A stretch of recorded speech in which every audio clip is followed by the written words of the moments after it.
खुलुमबाय गासैनिसिमबो मोनसे गोजोनथाव खौरां जोंहा फैदों बेफोर जाबाय गोदान रिक्रुटमेन्ट एडभार्टाइजमेन्ट होबावदों मानिफ्राय BTR निफ्राय मानिफ्राय होदों BTR निफ्राय मोनसे गोदान रिक्रुटमेन्ट होदों BTR निफ्राय मोनसे गोदान रिक्रुटमेन्ट फैदों Bodoland Territorial Region बेवहाय लिरनाय दङ NRDS Management Private Limited urgently requires stable candidate for various position in Bodoland Territorial Region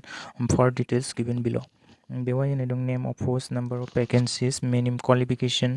honorarium means the salary, duration of employment. बेयाव होनाय दं program manager सानै post दङ बिनिनो मा नांगोन graduate नांगोन minimum qualification बिनि salary बेसेबां 30,000 honorarium बेसेबांनि 6 monthनि बेबायदिनो मोनसे दङ सेकेन्डआव दङ नै Sub-Divisional Program Manager 10 post दङ graduate जानांगोन दं 13,000 per month बेसेबांनि 3 monthनि बेबायदिनो मोनसे मा दङ field officer 40 बे फिल्ड अफिसारनि गासै भेकेन्सिया बेसेबां 40 मेल आरो फेमेल लानानै 40 बे मा जानांगोन हायार सेकेन्डारि पास बानो जागोन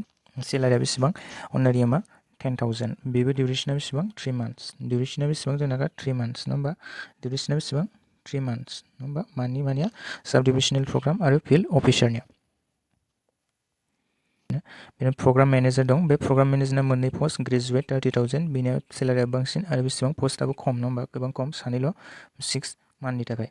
ओमफ्राय बेयाव मा होनदों नै interested candidate by applying Google given in the below before last डेटआ बेसेबां जोंना आगष्टनि 4 2025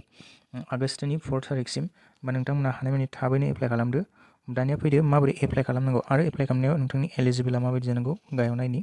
बेयाव होनाय लिंक होनाय दंखायो नै एसटिनि उनाव नै मा नांगौ application should be good proficient in Bodo' language नोंथाङा बर' राव रायज्लायनो रोंनाय जाथारनांगोन application will have good public communication skills थानांगोन application should have knowledge about Bodo' culture and ट्रेडिशन्सनि सोमोन्दै मिथिनाय जाथारनांगोन आरो application shall be permanent resident of BTR नोंथाङा BTRनि सिङाव थानाय जाथारनांगोन होनबा नोंथाङा बबे जिल्लानिफ्राय जानांगोन Kokrajhar Chirang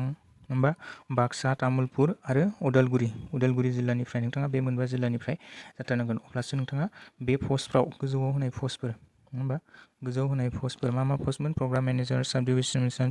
field officer manager बेयाव नोंथाङा मा खालामनो हागोन एप्लाइ खालामनो हागोन रिगार्ड